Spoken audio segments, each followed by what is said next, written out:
स्थिति प्राप्त करने के लिए बाहर के विशेष परिवर्तन की आवश्यकता नहीं, अंदर की आवश्यकता है। श्रीपाद समझा रहे हैं, भुक्तम जन्मनि जन्मनि प्रिय बधु। ये जो मलिन बुद्धि है, ये हमें ऐसी प्रेरणा देती है कि जिसके लिए मन चाहता है, जिस इंद्रिय जन्य सुख के लिए एक बार छक के भोग लूं, फिर मैं निकल जाऊंगा।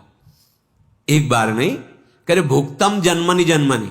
त्रिकालज्ञ महापुरुष है, तूने जन्म जन्म यही भोगा है, केवल तेरे मनुष्य शरीर को भगवत प्राप्ति के लिए जो दिया गया है उसको भगवत प्राप्ति ना हो पाए, इसलिए ये मलिन बुद्धि ऐसा प्रेरित कर रही है कि एक बार में छक के भोग लूं।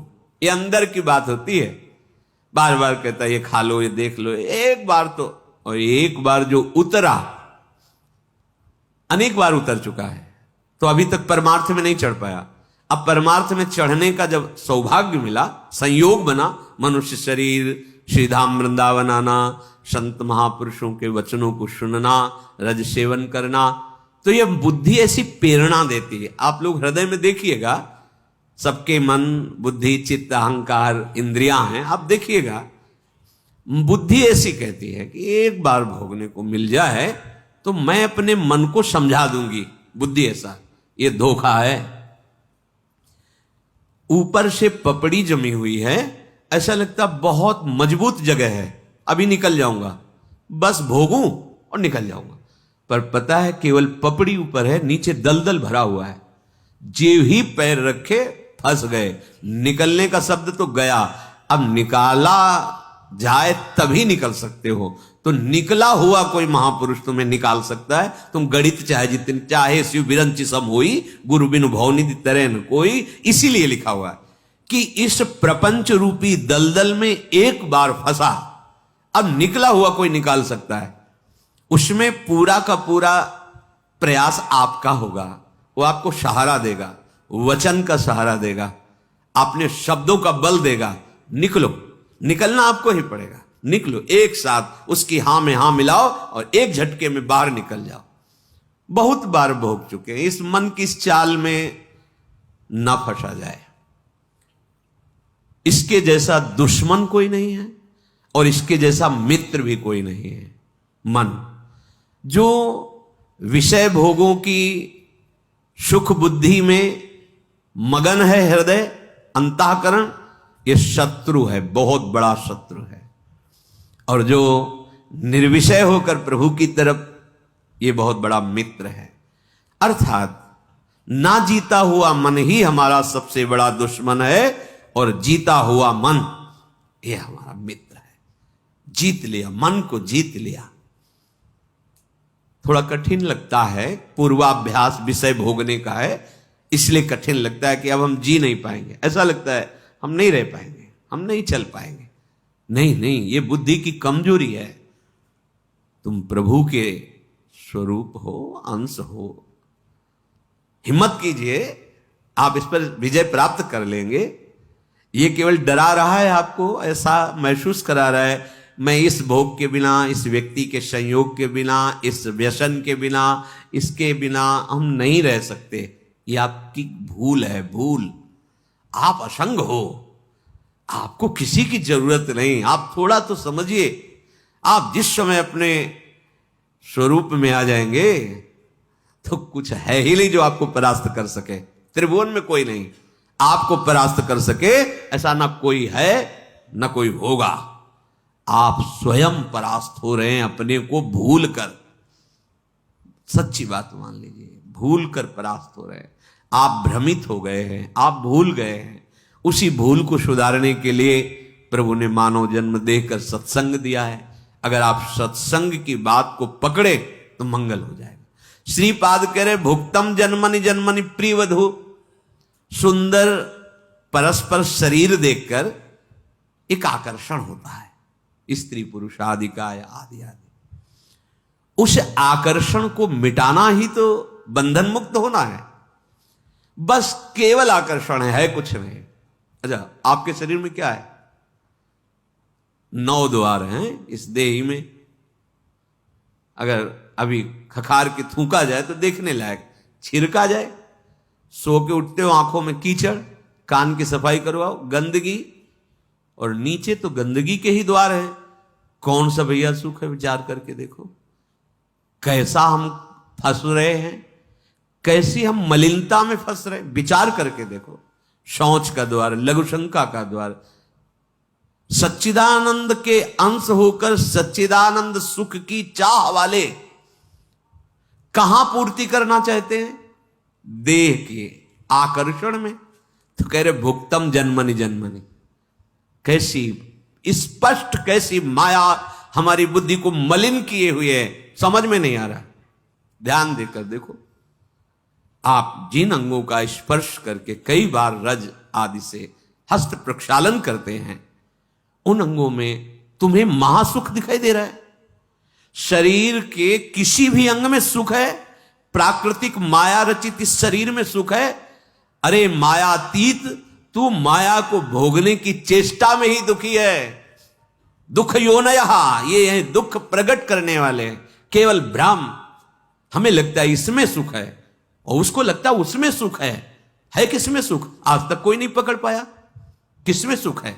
हमें लगता है इस शरीर में सुख है, वो शरीर वाला विपरीत शरीर को सोचता है इसमें सुख है, वो तीसरे को सोच रहा है। केवल सोच ही तो है, सुख कहां है?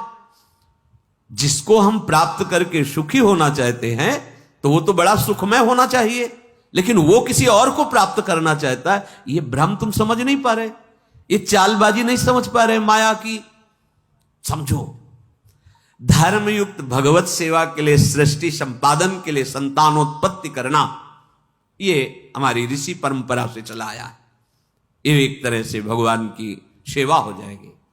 लेकिन मन और इंद्रियों को विषय भोग में उन्मत्त करके भोग विलासिता में, तो कह रहे भुक्तम जन्मनि जन्मनि प्रिय वधु, बहुत सुंदर सुंदर शरीरों को तुमने भोगा है।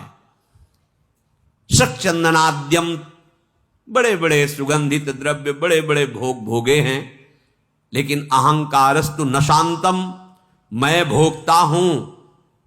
क्या कभी ये बात तुम्हारी शांत हुई कि अब मुझे नहीं चाहिए कोई भोग? 1000 बार, करोड़ बार, इसी जन्म में, हजारों करोड़ों जन्मों में।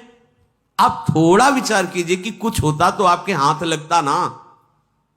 ये जो तात्कालिक सुख लगता है, ये भ्रम के कारण लगता है।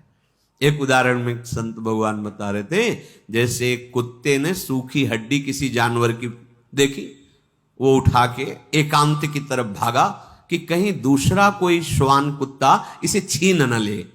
और जब वो खाने लगा तो उसमें कुछ था नहीं, उसी के गलफरों से खून निकला और उस हड्डी में दिखाई दिया। अब वो और आवेश में खा रहा है तो वो खून और दिखाए, उसको अपने ही खून से ऐसा उसको लग रहा है कि इसमें रक्त है, मतलब मुझे पावर मिल रहा है, मुझे सुख मिल रहा है उस सूखी हड्डी में। ठीक ऐसे ही आपके भ्रम से, आपकी जीवनी शक्ति के क्षीण होने से आपको भ्रम हो गया कि आपको सुख हो रहा है। बिल्कुल, अब समझ आ जाए तो अब इतनी मलिन बुद्धि है कि ये सब सुनने के बाद भी वो राजी वहीं रहेगी। अगर इसे बचा सकता है तो केवल भगवान नाम बचा सकता है। नाम बल अगर हृदय में जागृत हो गया, सच्ची, चाहे जितना ज्ञान बघारो, बातें करो, वैराग्य की बातें करो, ये भोग इतने प्रबल हैं कि अगर नाम जप नहीं चल रहा है तो फंस जाओगे। यही विपत्ति, भोगों में फंस जाना। कहे हनुमंत विपत्ति तब सोई, जब तो सुमिरन भजन। बात मानो, ऊपर से आकर्षण करके दिखाया जाता है कुछ और, मिलता है कुछ और, हाथ नहीं लगता कुछ नहीं। आप हमारी बात को समझ रहे हैं? शरीराकर्षण से हमें प्रलोभित करती है माया, परस्पर शरीराकर्षण से। इसके बाद जिन सुखों की हम आकांक्षा करते हैं वो कहां हैं? फिर उसके बाद आपके हाथ क्या लगा? वासना, तृष्णा, जो और जलाएगी। या तो वो नहीं मिला जो मैं ढूंढ रहा हूं, शायद उसमें होगा, उसमें पूरा जीवन नष्ट हो गया। भुक्तम जन्मनि जन्मनि, अनेक जन्मों से तुम ऐसा ही अभ्यास करते चले आ रहे हो। अभ्यस्ता च समस्त शास्त्र विततिर मोहस्तु नास्तम गत। बोलो, इतने तुमने भोग भोग लिए, क्या तुम्हारी भोगने की तृष्णा शांत हुई? नहीं, और बढ़ गई। हां, जैसे अग्नि में सहाते सहाते घी डालो तो और प्रज्वलित होती है, ऐसे ही भोग भोगने से भोग वासना और प्रज्वलित होती, बढ़ती है। न शांतम, वो कभी शांत नहीं हुई। देख लो, जब से सृष्टि हुई इसी आकर्षण में, इन इंद्रियों के भोगों में फंसे हैं। दूसरी बात कह रहे हैं, तुम्हारे अंदर यह है कि मैं कुछ ऐसा कर लूं जिससे मेरा नाम हो जाए। तो कह रहे हैं एव सुयसो ववर्जितम, बहुत जन्म ऐसे तुम्हारे हुए जिसमें तुम देवराजेंद्र भी बने होगे, बड़े लोकपाल भी बने होगे, आदि आदि। कुछ नहीं, आंख मूंदते ही कुछ नहीं, चाहे जिस पद के अधिकारी हो, चाहे जितना आपका वैभव, ऐश्वर्य, यश, बड़ी महिमा, सब चले गए।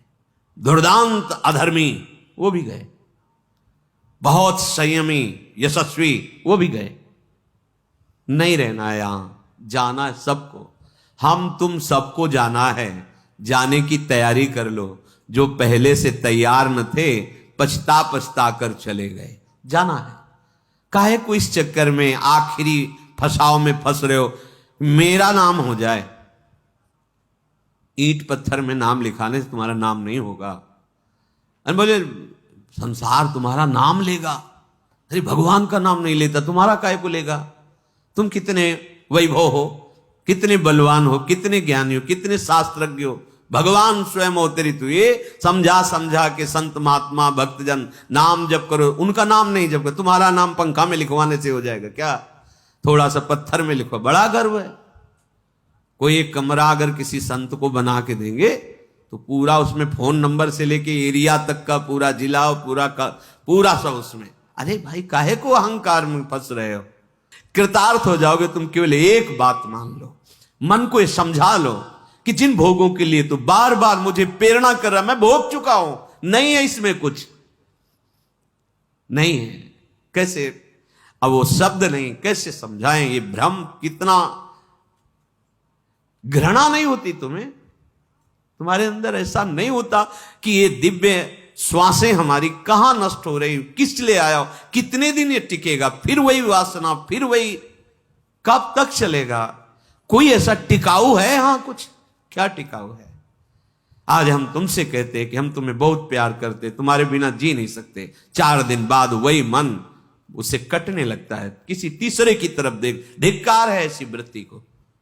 पूरा जन्म के जन्म व्यतीत कराते, अपराध पे अपराध कराते चला जा रहा मन, और तुम अपने इस दुश्मन पर नजर नहीं कर पा रहे, समझ नहीं पा रहे। ये खाया, वो पिया, वो देखा, वो घूमा, चलो करोड़ों रुपए लगा करके केवल आंख चराना है, केवल इंद्रियों को पुष्ट करना है भोगों में। क्या क्या जीवन का लक्ष्य यही? अपने को गर्वित मानते हैं कि मैं ऐसा उष्णा वैभव खर्चा करके मैंने भोजन पाया, वाह 5,000 की एक चाय, इतना गर्व, मैं ऐसा भोगा, मैं ऐसा। क्या होगा इसका परिणाम? क्या होगा? हाथ कुछ लगेगा नहीं, और ये दिव्य जीवन नष्ट हो जाएगा। आखिरकार ये शरीर सच्चिदानंद तो है नहीं, ये जवानी है, इंद्रियों में थोड़ा बल है, तो देख लो, दंडता कर लो। जहां ये नष्ट हुआ, फिर तुम ही इसी शरीर को छोड़ने के लिए प्रार्थना करोगे। जब दंड उपस्थित होगा तो कहोगे भगवान उठा लो। तो तुमने पहले तो भगवान के पास जाने वाली बात तो कोई की नहीं, तो काहे को उठा ले? जहां जहां भोगे हो, भोगो तुम उनको। उन्हीं इंद्रियों को देखो कैसे सड़ती हैं, कैसे तुम्हें कष्ट देती है। वही मन देखो जिसके अनुसार तुम चले हो, आज तुम्हें जीने नहीं देगा, तुम्हें मरने के लिए प्रेरणा। मरने के बाद कोई व्यवस्था नहीं है, क्योंकि आपने मरने की तैयारी की नहीं थी। भगवत चरणारविंद का आश्रय लिया, फिर भटको नवीन शरीर, और वही दुष्ट मन तुम्हारे साथ।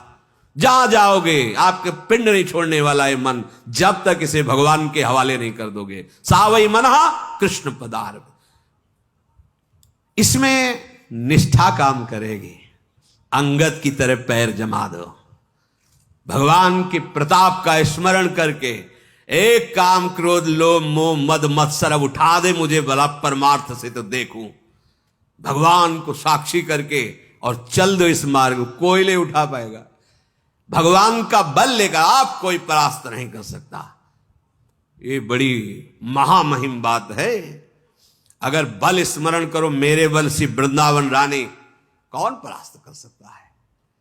क्योंकि सब इन्हीं के बल से बलवान है जो हमारे को परास्त कर रहे हैं।